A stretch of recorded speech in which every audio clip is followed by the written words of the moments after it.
લઈને જેટલા પણ મહાપુરુષો થયા છે એ બધાએ ધ્યાન અવશ્ય કરેલ છે, ત્યારે જ અનુભવ કરેલ છે.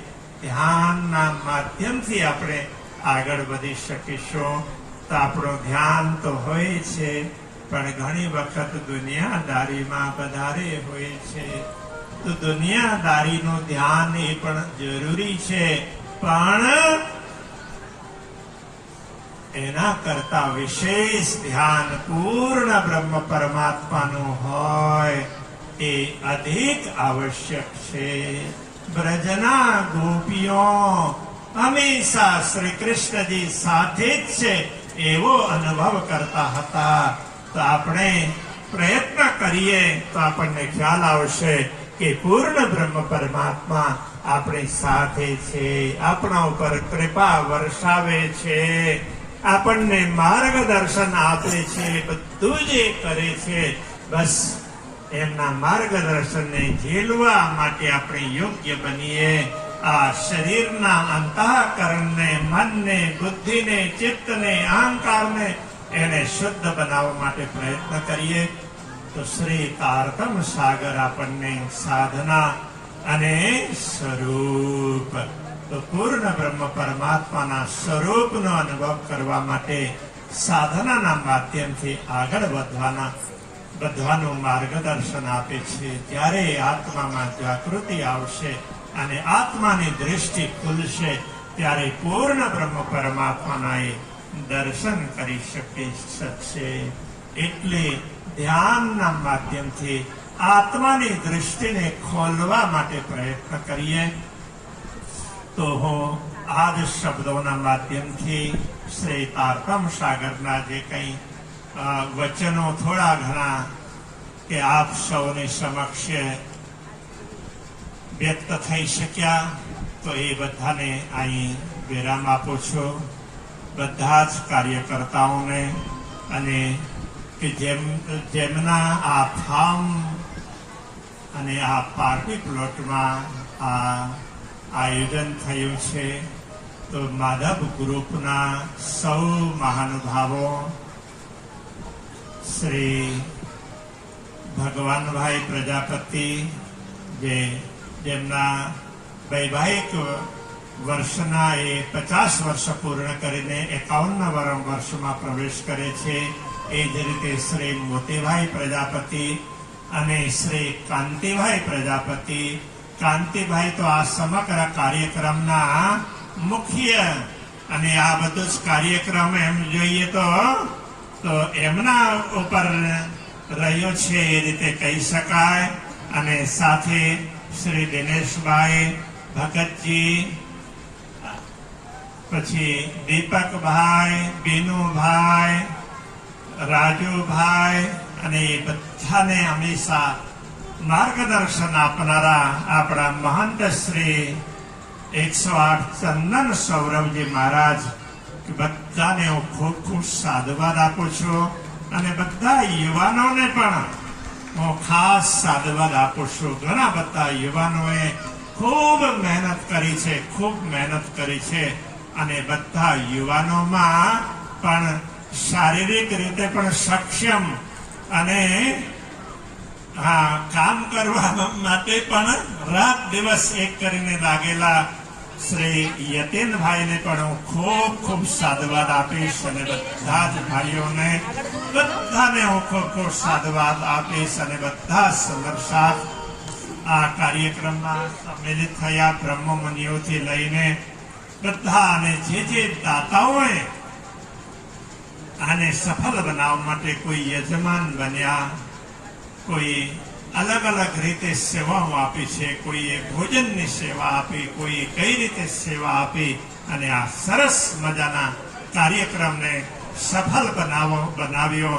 તો સૌને ખૂબ ખૂબ સાધુવાદ આપું છું. પૂર્ણ બ્રહ્મ પરમાત્માની અપાર કૃપા આપ સૌ પર બની રહે એવી પણ હું પૂર્ણ બ્રહ્મ પરમાત્માના ચરણોમાં પ્રાર્થના કરું છું. વૈકુંઠ સુધી જ રહેતી હોય છે, કેમ કે એમનું નિયંત્રણ વૈકુંઠથી થાય. પણ આ વૈકુંઠ પણ મૂળ રૂપે ગણીએ તો એ અક્ષરધામ જ છે, અને અક્ષર બ્રહ્મની અંતર્ગત જ આવે છે. અને શ્રેષ્ઠ ઈશ્વરી અક્ષર તો આ જીવ સૃષ્ટિ છે, સંસારની આ સૃષ્ટિને ચલાવવા માટે, સૃષ્ટિને આખી સૃષ્ટિ વ્યવસ્થા તો જોઈએ ને, તો બધી ચેતના છે. તો હવે આ જે વ્યવસ્થા છે એને જોવા માટે તો જ્યારે બ્રહ્મા આત્માઓ દુનિયામાં આવતી હોય એ પણ સુરતાના રૂપે આવે છે, એમની શક્તિ જ આવે છે. એ આવે તો ત્યારે એમને શરીર કોનું મળે? એ જીવ સૃષ્ટિએ ધારણ કરેલું શરીર હોય ના, ઉત્તમ પ્રકારના જીવ હોય એમને ધારણ કરેલું શરીર એ મળે. કોઈ બ્રહ્માત્મા પાસેથી વિશેષ કાર્ય કરાવવાનું હોય તો પછી અક્ષરાતીત ધામધની પહેલાથી એ રીતે જ વ્યવસ્થા ગોઠવી આપે ને, તો એ અક્ષર બ્રહ્મને એ પ્રમાણે નિર્દેશન આપે. પરમધામની સુંદરી સખી એમને દુનિયામાં આવવાનું થયું, તો એમના માટે પછી કયું શરીર મળ્યું, કઈ ચેતનાનું? પરમધામની ઇન્દ્રાવતી સખી એ આવી તો એમના માટે કયું શરીર, કઈ ચેતનાએ શરીર ધારણ કર્યું? એ ચેતનાઓએ હજારો વર્ષ પહેલા, લાખો વર્ષ પહેલા, હજારો કરતા પણ લાખો વર્ષ પહેલા સતયુગમાં હજારો વર્ષો સુધી તપસ્યા કરેલ એ ચેતનાઓએ વિશેષ કાર્ય માટે એમને ફરીથી એમને શરીર ધારણ કરવાની પોતાના માટે જરૂરત ન હતી, પણ લોક કલ્યાણ માટે એમને ફરીથી શરીર ધારણ કર્યો. અને આ શરીરની ઉપર પછી એ શરીરમાં જ પરમધામની સુંદરી સખી એને સ્થાપિત કર્યું. સ્થાપિત કરવામાં આવે એટલે કહે છે એને દેવાપી એમ કહેવામાં આવે. અને મરુ એમને તપસ્યા કરેલી. હવે એને બહુ ડિટેલમાં ન જઈને સંક્ષેપમાં પૂર્ણ કરી દઉં. તમારા લક્ષ્મણ જ્યોતિજીને તરીકો આવલ છે, કંઈક લઈ જાય છે આજે, એટલે ત્યાં પછી પરત આવવામાં મુશ્કેલ પડે. પણ અમુક વસ્તુનું સ્પષ્ટીકરણ પણ બહુ જરૂરી. તો બ્રહ્મા આત્માઓ તો શું છે? એ કોઈ વિશેષ જીવ જેમને તપસ્યાઓ ખૂબ કરી હોય, જેમને અંતઃકરણને પવિત્ર કર્યા હોય, તો એવાની અંતર્ગત આવીને રહે અને પોતાનું કાર્ય કરે. બધા જ બ્રહ્મ સૃષ્ટિઓ માટે એવી તપસ્યા વાળા ન હોય, પણ જે બ્રહ્મ આત્માઓ દ્વારા વિશેષ કાર્ય કરાવવાનું હોય ને, તો એ અક્ષરાતી તામદને પહેલાથી જ તૈયાર કરે ને. ગુણ અંગ ઇન્દ્રિય મહેર કે, તો એમ તો આ મહેર સાગર એનું પણ ચિંતન કરીએ ને તો ઘણી બધી વસ્તુઓ સમજાય. અને પછી આત્માને પછી એની અંદર પ્રવેશ કરાવે. આ બધી વ્યવસ્થાઓ છે આ સૃષ્ટિની. તો આપણે સામાન્ય વ્યવસ્થાઓમાં, આપણે બિઝનેસમાં પણ ક્યારેક ક્યારેક અમુક વિશેષતા નથી ઉભી કરતા. અમુક સમયમાં કરીએ, જે પ્રમાણેના કાર્યો હોય એ પ્રમાણે વ્યવસ્થા કરવી પડે. તો આ મહાન કાર્યો અક્ષરાતીતનું જ્ઞાન દુનિયામાં પ્રચારિત થાય, તો એના માટે આ વ્યવસ્થાઓ ગોઠવવામાં આવે. તો જીવ સૃષ્ટિ છે એને અપહેલના ના કરાય. એ જીવ સૃષ્ટિ ન હોય તો બ્રહ્માત્માઓ ખેલ, બ્રહ્માત્માઓને ખેલ જોવું હોય તો ત્યાં સુવિધા મળવાની. એટલે જીવ સૃષ્ટિનું પણ બહુ જ મોટું મહત્વ છે. પણ ભૂલાઈ ન જાય, પોતાનું યાદ રહેવું જોઈએ. અરે તમે તો ખેલને જોવા આવ્યા છો, તમે ભોગવા નથી આવેલા. તમે દ્રષ્ટા બનીને આવ્યા છો, ભોગતા નહીં. તો આ કર્મ ભૂમિ છે, એમાં કર્મ કરવાનું હોય, આ ભોગ ભૂમિ નથી.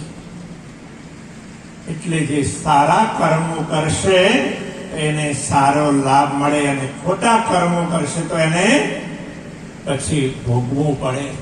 ખોટું ભોગવું પડે. ભોગ ભૂમિઓ જુદી. હા, અમુક કાર્યો અમુક અહીં પણ ભોગવા પડશે. ખોટું કરનારા એને ખોટું ભોગવું પડે. આ કર્મ ભૂમિ છે. એટલે કર્મ પ્રધાન વિશ્વ રચી રાખા, કે આ મૃત્યુલોક છે ને એ કર્મ ભૂમિ છે. એટલે સારા કર્મો કરવાના. તો જીવ સૃષ્ટિ આ રીતે છે. તો હવે બ્રહ્મ સૃષ્ટિને બતાવવાનું દુનિયા, તો બ્રહ્મ સૃષ્ટિના સહયોગ માટે, એમની સેવા કરવા માટે, એમને સહયોગ આપવા માટે અક્ષર બ્રહ્મએ પણ પોતાની શક્તિઓને સાથે મોકલાવી. એટલે ઈશ્વરી સૃષ્ટિ પણ દ્રષ્ટા તરીકે દુનિયામાં આવ્યા છે. તો બંનેને, બ્રહ્મ સૃષ્ટિને ધામમાં જાગૃત થવાનું છે, ઈશ્વરી સૃષ્ટિને ધામમાં જાગૃત થવાનું છે. અને જીવ સૃષ્ટિ હોય તો એ પણ જો જાગૃત થશે અને એ મુક્ત થશે. જાગૃત થાય તો ત્યારે એને મુક્તિ મળે. તો એ મુક્તિ પણ પરમધામમાં જ મળે. પણ બ્રહ્માત્માઓની વિશેષતા છે કે એ અક્ષરાતી ધામધનીનું સાનિધ્ય પ્રાપ્ત કરતા હોય છે. બાકી પરમધામનું સુખ છે, તો પરમધામમાં તો કોઈ પણ ક્ષેત્રમાં અપાર સુખ છે. તો અક્ષર બ્રહ્મ પાસે હજી વધારે સુખ, અને પૂર્ણ બ્રહ્મ પાસે એ તો હજી વધારે, જેને આપણે કઈ શબ્દો દ્વારા બતાવી જ નહીં શકીએ. એટલે ઓછું તો કઈ છે જ નહીં, વધારે જ છે. પણ ઈશ્વરી સૃષ્ટિ હજી વધારે સુખ ભોગવે, અને બ્રહ્મ સૃષ્ટિ હજી વધારે. એ રીતે આપણે સમજવું પડે. બાકી મુક્તિ મળે તો બધા પરમધામમાં જ જવાના. એટલે જીવ સૃષ્ટિ કોઈ પણ હોય તો પરમધામમાં જાય. એટલે તને પરમધામ નથી મળવાનો એમ નહીં. મુક્ત થવા માટે કોશિશ કરો. જીવ સૃષ્ટિ પણ તો બ્રહ્માત્માઓનો સંસર્ગ પ્રાપ્ત કરીને પૂર્ણ બ્રહ્મ પરમાત્માને પ્રેમ કરતા થાય તો એમને પણ વિશેષ પ્રકારનું સ્થાન પ્રાપ્ત થાય છે. અને જે લોકોને કાંઈ ખ્યાલ ન હોય પૂર્ણ બ્રહ્મ પરમાત્મા અંગે, છતાં પણ એ મુક્ત થાય તો એમના માટે સામાન્ય, આમ ખલકની વાત કરી ને તો એ સામાન્ય બધા સર્વસાધારણ જીવ જેની કોઈ વિશેષતા ન હોય તો સર્વસાધારણનો મતલબ કાંઈ નથી એવું નહીં, કે જેની વિશેષતા વધારાની નથી તો એ બધાને પણ મુક્તિ મળે ને, એ રીતે બધાને મુક્તિ પરમધામમાંથી મળે. તો પછી બ્રહ્માત્માએ શું સમજવાનું? તો એના માટેની એક ચોપાઈ, આમ તો ઘણી ચોપાઈઓ છે, એક ચોપાઈ અત્યારે બતાવું અને પછી હું મારી વાણીને વિરામ આપું. देखन को हम आयरी दुनिया, देखन को हम आयरी दुनिया, हम ही कारण कियो ये संचय, पार हमारो न्यारा नहीं, हम पार ही में बैठे देखे प्रपंच, हम पार ही में बैठे देखे प्रपंच. તો સમજદાર હોય તો એમને એ સમજવાનું કે આપણે તો અક્ષરાતીત ધામધનીના ચરણોમાં બેસીને જ આ દુનિયાને જોઈ રહ્યા છીએ. પાર હમારો ન્યારો નહીં. આ દૃષ્ટિ કેળવા માટે આપણને તારતમ જ્ઞાન પ્રાપ્ત થયું છે. એ તારતમ જ્ઞાન એવું કરી શકે, દરેક શાસ્ત્રોના રહસ્યને સ્પષ્ટ કરે. એ કેવું છે? આ કુંજી છે. કુંજી એટલે ચાવી, માસ્ટર કી. તો રોશન કિલ્લી દઈ હમકો યઉં કરે કિયો હુકમ, ખોલ દરવાજે પાર કે તો બોલાય લીજો સૃષ્ટિ પ્રેમ. તો આ પ્રકાશ વાળી ચાવી છે. તો જે શાસ્ત્રમાં પણ લગાડીએ ને એનું રહસ્ય સ્પષ્ટ થાય. એટલા માટે કહ્યું આ રહસ્ય છે બ્રહ્માત્માઓ જ સમજી શકે, એ જ સ્પષ્ટ કરી શકે. કેમ કે તારતમ જ્ઞાન હોય ને તો તારતમ જ્ઞાન દ્વારા જ સ્પષ્ટ થઈ શકે, તો બાકી એમને સ્પષ્ટ નહીં થઈ શકે. આ તારતમની વિશેષતા છે. આ છે તારતમ. તો હવે અત્યારના પ્રશ્ન